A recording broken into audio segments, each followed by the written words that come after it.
Hello dear students, मैं हूं मिथिलेश कुमार और आप सभी लोगों का स्वागत करता हूं सेंट्रल फार्मेसी के ऑनलाइन लर्निंग प्लेटफॉर्म पर। कैसे हैं आप सभी लोग? आशा करता हूं अच्छे होंगे, स्वस्थ होंगे और मस्त होंगे। डेली मेडिसिन क्विज को आप सभी लोग अटेम्प्ट कर रहे हो, बहुत बढ़िया है, बहुत अच्छे बच्चे रिस्पॉन्स कर रहे हैं एंड इसका रिजल्ट भी अनाउंस करूंगा, लेकिन लास्ट में पहले हम लोग लाइव डिस्कशन करते हैं। एंड लाइव डिस्कशन ये डे 4 के लिए रहने वाला है। आपके एग्जाम ओरिएंटेड क्वेश्चंस हैं अभी, जो आपके फर्स्ट ईयर के बच्चों के लिए भी इंपॉर्टेंट रहेगा, सेकेंड ईयर के बच्चों के लिए भी इंपॉर्टेंट रहेगा।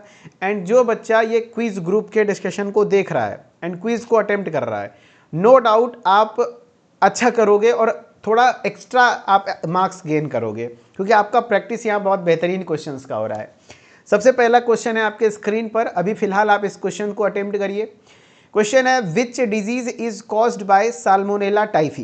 क्या जवाब दिया था आप सभी लोगों ने कि कौन सी बीमारी साल्मोनेला टाइफी की वजह से होती है?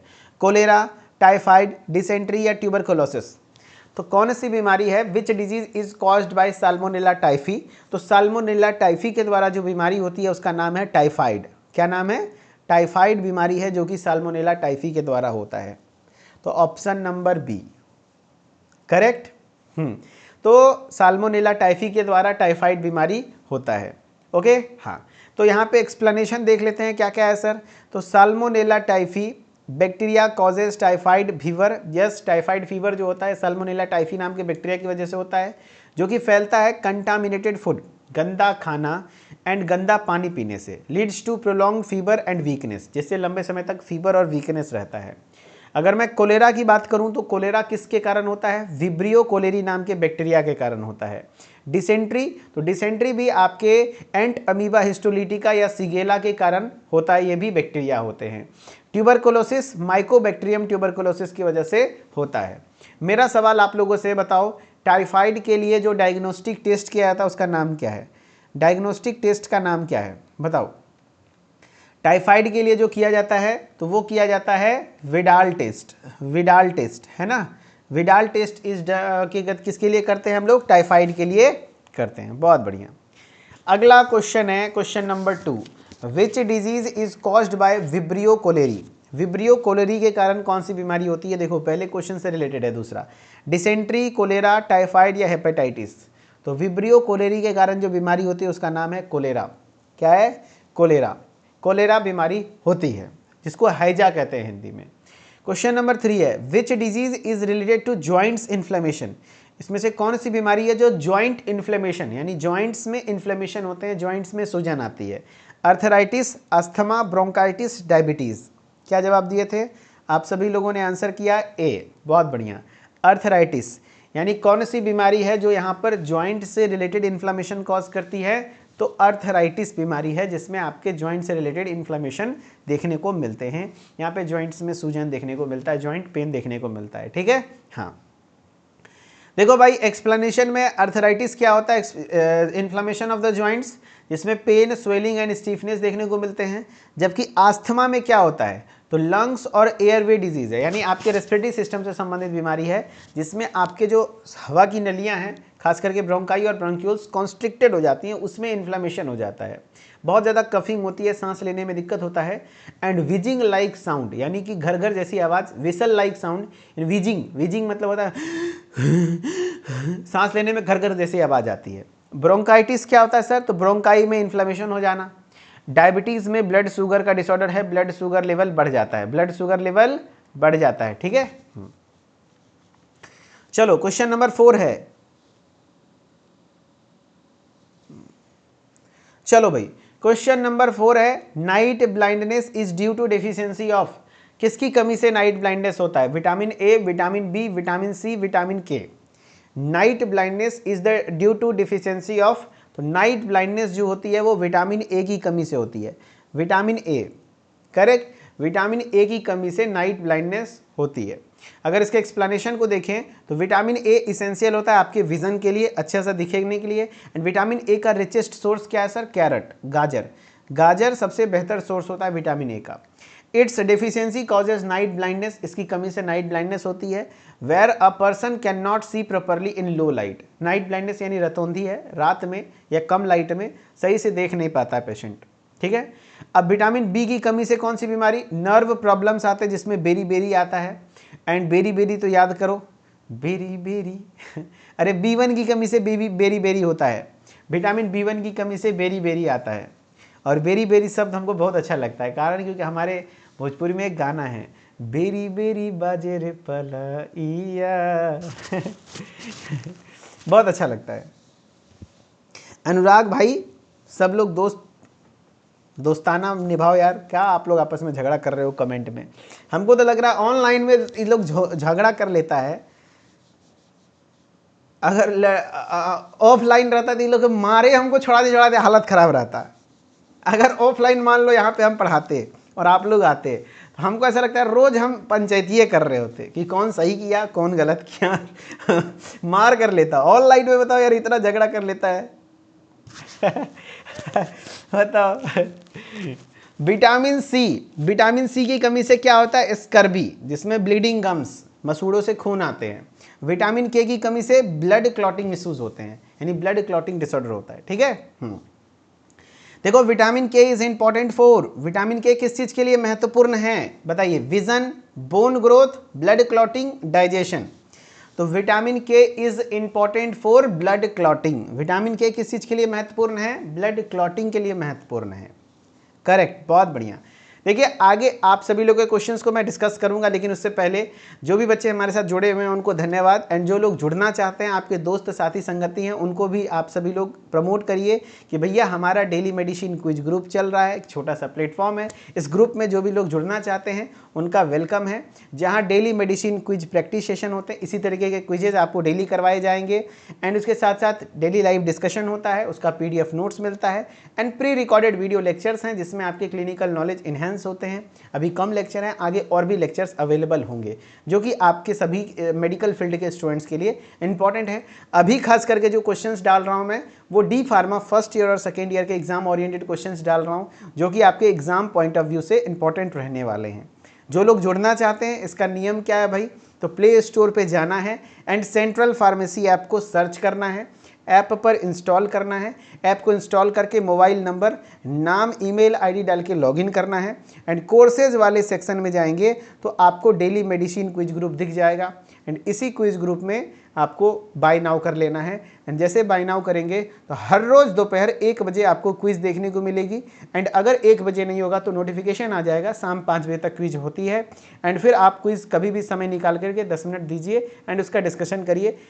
रोज़ आप कुछ ना कुछ नई चीज़ें सीखेंगे।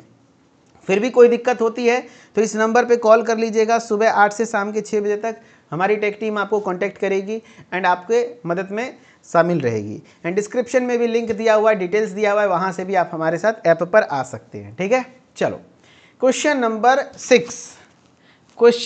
6 है, अब आगे कंटिन्यू करते हैं। ठीक है, हाँ जी। Which of the following is an anti epileptic drug, इसमें से कौन सा एंटी एपिलिप्टिक ड्रग है बताओ, इसमें से कौन सा एंटी एपिलिप्टिक ड्रग है, यानी कि जो एपिलेप्सी को ठीक करता है, मिर्गी को ठीक करने वाले drug, diazepam, phenytoin, paracetamol, amoxicillin. तो phenytoin is anti epileptic drug है, तो डाइजीपाम भी, लेकिन ऑप्शन में अगर फाइनिटोइन है तो इज द बेस्ट आंसर।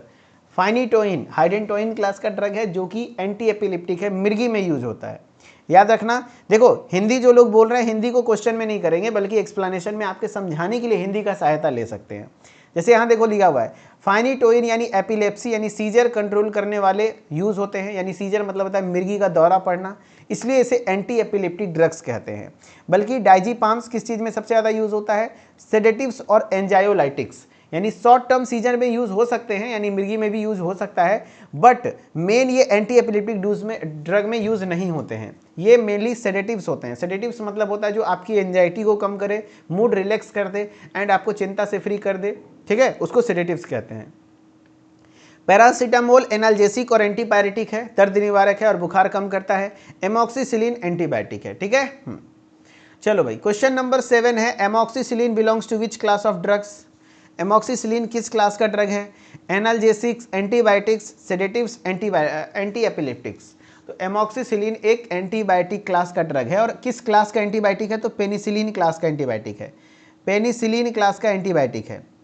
है ना। और पेनिसिलिन में भी कौन सा, बीटा लैक्टम एंटीबायोटिक है, बीटा लैक्टम एंटीबायोटिक है, ठीक है।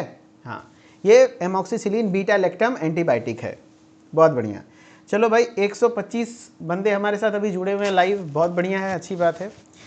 एंड आपके भी दोस्त साथी संगति में जो भी हो, हमारा प्रमोशन का और कोई तरीका है नहीं, आप ही लोग हैं, तो आप लोग के जो भी साथी संगति हैं अच्छे से बताते रहिए ताकि चीज़ें स्मूथली चलती रहें। विच ड्रग इज एन एनाल्जेसिक्स, है ना। इसमें से एनाल्जेसिक कौन है बताओ भाई, आइब्यूप्रोफेन, डाइजीपाम, इंसुलिन या मेटफॉर्मिन। इसमें से कौन सा एनाल्जेसिक है यानी दर्द निवारक है बताओ। डाइजीपाम तो होगा नहीं, इंसुलिन तो डायबिटीज में यूज होता है, मेटफॉर्मिन डायबिटीज में यूज होता है, तो आइब्यूप्रोफेन। आइब्यूप्रोफेन एनाल्जेसिक्स है, एनएसएड क्लास का ड्रग है। एनएसएड का कोई फुल फॉर्म बताएगा बताओ। एनएसएड्स का मतलब है non steroidal anti inflammatory drugs, ठीक है, जो कि आपके एंटी इन्फ्लामेटरी एनाल्जेसिक्स शो करते हैं, यानी कि ये बुखार भी कम करता है, थोड़ा दर्द भी कम करता है और आपके इन्फ्लामेशन को भी कम करता है। आइब्यूप्रोफेन पेन और इन्फ्लामेशन कम करता है, इसलिए इसे एनाल्जेसिक कहते हैं। डाइजीपाम सेडेटिव्स है, मैंने बता रखा है, सेडेटिव्स है यानी कि मूड रिलैक्स करने का काम करता है। इंसुलिन एंटी डायबिटिक्स है, डायबिटिक को ठीक करता है। मेटफॉर्मिन भी एंटी डायबिटिक्स होते हैं, ठीक है। क्वेश्चन नंबर 9 है, which drug is used as a sedatives. देखो, सेडेटिव्स के तौर पर कौन सा दवा यूज होता है बताओ।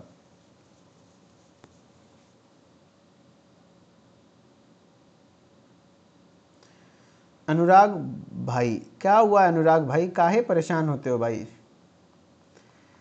हैं बताओ काहे अनुराग भाई। देखो यार, अनुराग भाई का नाम अनुराग नहीं, अनुरागी होना चाहिए था, अनुरागनी। बड़ी लड़ते हो यार, किसी से भी लड़ जाते हो, कहीं से झगड़ जाते हो यार, काहे लड़ते हो आप लोग। सेडेटिव कौन सा है, एटिनोलोल, एटिनोलोल, लोल लगा हुआ है, बेटवा सब बकलोल होता है, तो बीटा ब्लॉकर ड्रग है ये। एस्पिरिन भी नहीं होगा, एमॉक्सिसिलिन भी नहीं, डाइजीपाम, ये सेडेटिव क्लास का ड्रग है जो कि आपको एंजाइटी से रिलीफ कर दिलाता है, ठीक है।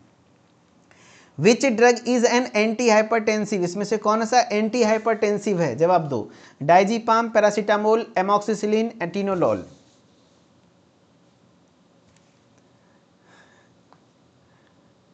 चलो जवाब दो, विच drug is an anti hypertensive, इसमें कौन सा एंटी हाइपरटेंसिव है।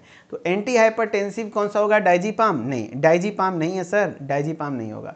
पैरासीटामोल नहीं, एमॉक्सिसिलिन नहीं, ये एंटीबायोटिक है।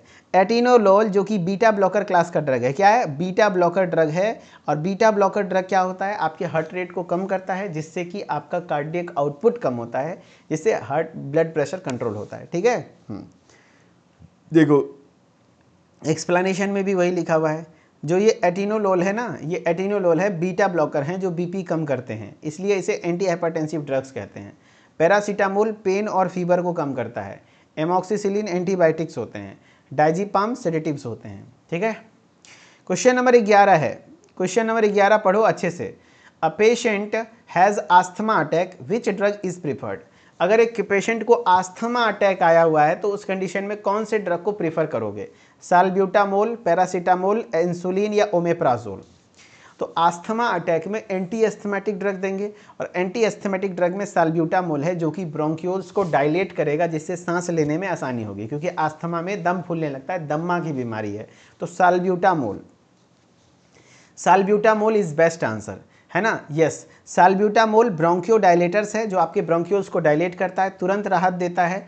एंड पैरासीटामोल पेन और फीवर को रिलीफ करता है, इंसुलिन डायबिटीज़ को, ओमेप्राजोल एसिडिटी को। अब आप लोग बताओ ओमेप्राजोल किस क्लास का मेडिसिन है, तो अगर लास्ट में प्राजोल वर्ड लगा रहे तो वो प्रोटोन पंप इनिबिटर्स होते हैं, पीपीआईज होते हैं।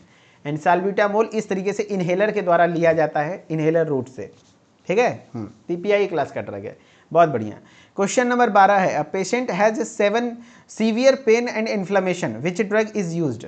अगर किसी पेशेंट को सीवियर पेन है, दर्द है और सूजन है, दर्द और सूजन दोनों चीज़ है, तो कौन सी दवा दी जाती है, मेटफॉर्मिन नहीं, मेटफॉर्मिन तो डायबिटीज़ में यूज़ किया जाता है, डाइजीपाम नहीं, एमॉक्सिसिलिन एंटीबायोटिक है, आइब्यूप्रोफेन दर्द और सूजन को कम करने वाला सबसे बेस्ट दवा आइब्यूप्रोफेन, आइब्यूप्रोफेन है जो कि दर्द और सूजन को कम करता है, बहुत बढ़िया। तो आइब्यूप्रोफेन जो कि एनएसएड क्लास का ड्रग है जो पेन और स्वेलिंग कम करता है।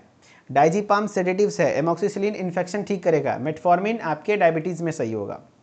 Question number 13, a patient has diabetes mellitus, which drug is given.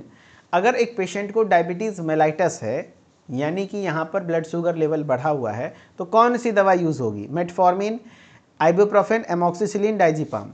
तो यहाँ पे जो भी एंटी डायबिटिक ड्रग है वही यूज़ होगा, और मेटफॉर्मिन एक एंटी डायबिटिक ड्रग है, ओरल हाइपोग्लाइसेमिक एजेंट है, ओरल रूट से लिया जाता है और ब्लड में ग्लूकोज के लेवल को कम करता है, थ्रू इंसुलिन सेंसिटिविटी को बढ़ाता है ना।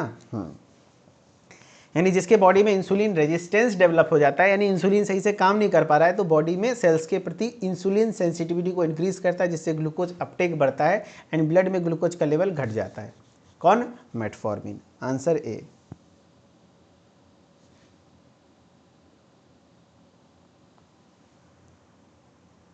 Question number 14, normal RBC count in adult mail is approximately. Normal RBC count कितना होता है, तो 4.5 से 5.5 मिलियन। तो ऑप्शन के हिसाब से 4.5 से 6 मिलियन, यस, 4.5 से 5.5 मिलियन पर MMQ ऑफ ब्लड, पर MMQ ऑफ ब्लड 4.5 से 5.5 मिलियन, करेक्ट, हाँ, बहुत बढ़िया। एक्सप्लेनेशन में है, एडल्ट मेल में आरबीसी काउंट लगभग 5 मिलियन पर MMQ होता है, जो ऑक्सीजन ट्रांसपोर्ट के लिए जरूरी होता है, ठीक है। अगर जो 2 से 3 मिलियन है तो लो हो गया एनीमिया, अगर 7 से 8 हो गया तो बहुत ज़्यादा हो गया, और 10 तो बहुत एबनॉर्मल ही होता है।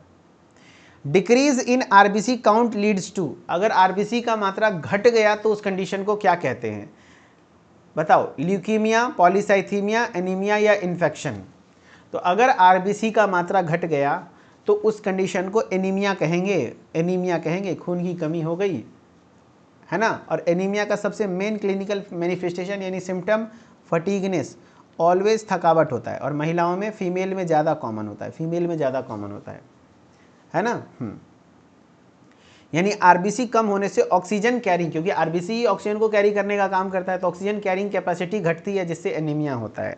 ल्यूकीमिया क्या है सर, ल्यूकीमिया WBC डिसऑर्डर है, WBC बहुत ज़्यादा बढ़ जाता है, इसी को ब्लड कैंसर भी कहते हैं, ब्लड कैंसर भी कहते हैं इसी को, ल्यूकीमिया को, जब WBC बहुत ज़्यादा बढ़ जाता है।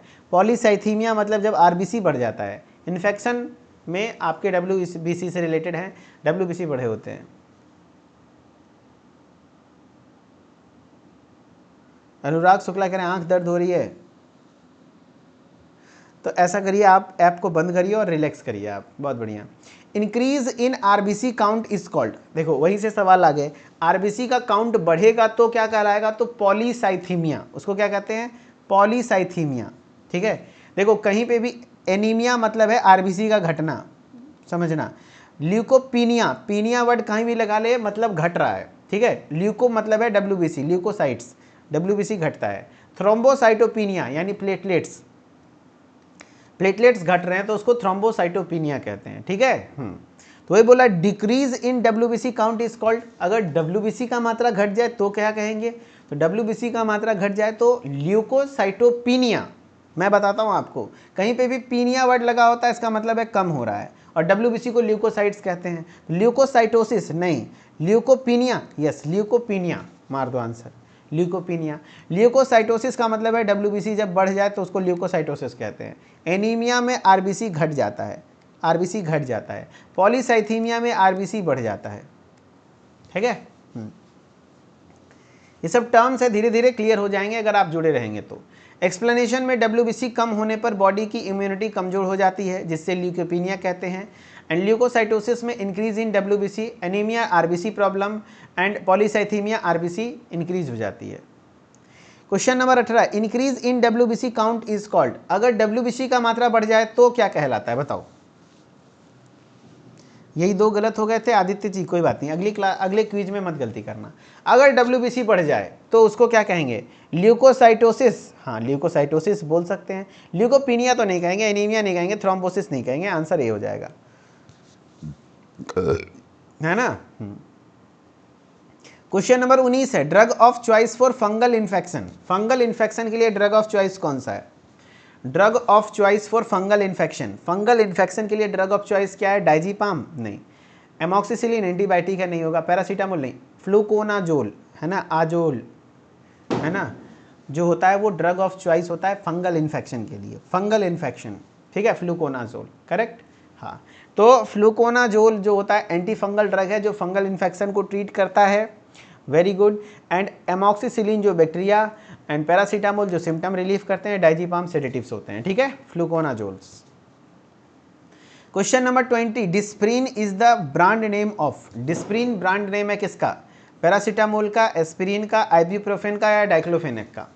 Disprin is the brand name of, Disprin किसका ब्रांड नेम है, तो Disprin is the brand name of aspirin, aspirin का ब्रांड नेम है, Disprin is the brand name of aspirin, correct. चलो, तो Disprin equal to aspirin, pain relief और anti platelet effect के लिए यूज होता है। ये डिस्प्रिन जो कि फास्ट रिलीज टैबलेट्स है, बहुत तेजी से रिलीज होता है। पैरासीटामोल का ब्रांड नेम क्रॉसिन होता है, आइब्यूप्रोफेन का ब्रूफेन के नाम से आता है, डाइक्लोफेनेक का वोवरेन के नाम से आता है, ब्रांड नेम है ये सब, ठीक है। चलो, तो फाइनली 20 क्वेश्चन तैयार हो गए हैं। हाँ, अब बारी है रिजल्ट की, टॉप 10 स्टूडेंट्स। चलिए देखते हैं कौन है टॉप 10 स्टूडेंट्स। चलिए कंप्यूटर महाशय, टॉप 10 स्टूडेंट्स की लिस्ट को जारी किया जाए।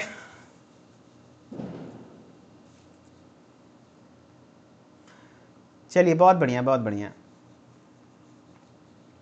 तो हम लोग अपने टॉप 10 स्टूडेंट्स के लिस्ट को जारी करते हैं यहाँ पर, कैसे, तो भाई आप लोग क्विज भी यहीं पर आके देखते हैं, कंटेंट वाले सेक्शन में आते हैं, daily quiz practice session day 4 में आपको, आप लोग यहाँ पे दिख जाएगा डे 4, है ना।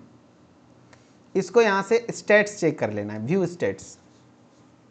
440 बच्चों ने टेस्ट दिया है, क्विज दिया है, क्या बात है, इसको 500 जल्दी से जल्दी करवाइए, आप ही लोग करवाएंगे, ठीक है। हाँ, चलो भाई, 440 स्टूडेंट्स अपीयर हुए हैं इस टेस्ट में, एंड सबसे टॉप रैंक पर है निशा जी।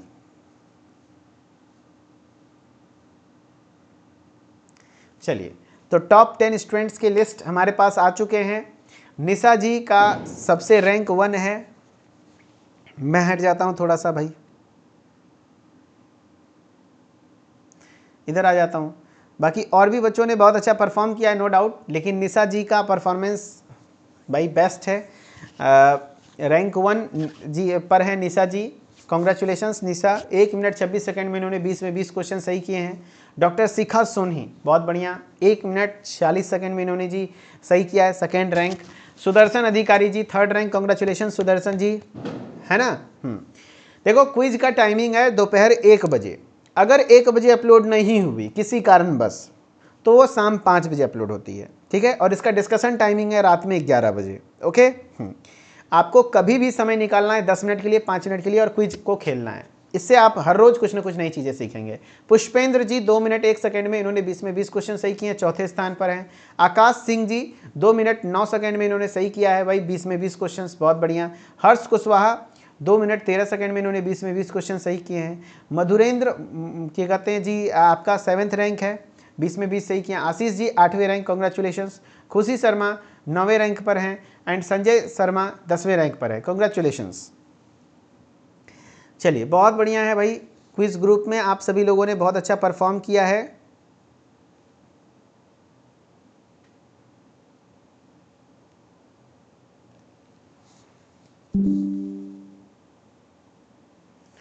मैं आप लोगों के जो नाम हैं इनके स्क्रीनशॉट को ले लेता हूं और इसको मैं पब्लिक कर देता हूं, थोड़ा अच्छा लगेगा।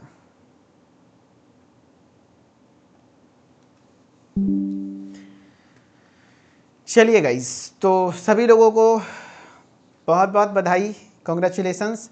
एंड जो लोग अगेन जुड़ना चाहते हैं क्विज ग्रुप में, मेडिसिन क्विज ग्रुप में, तो आप हमारे सेंट्रल फार्मेसी ऐप को डाउनलोड करिए and mobile number, email ID डाल के लॉगिन कीजिए एंड कोर्सेज के सेक्शन में जाकर के मेडिसिन क्विज ग्रुप को इनरोल कीजिए, है ना। 1 साल की वैलिडिटी मिलती है, पूरे 1 साल आप क्विज को खेल पाएंगे।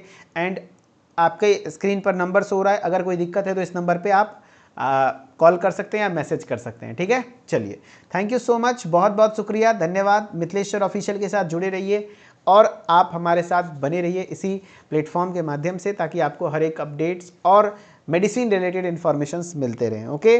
Thank you. कैसा लगा क्लास, कमेंट में जरूर बताइएगा, ओके। Thank you.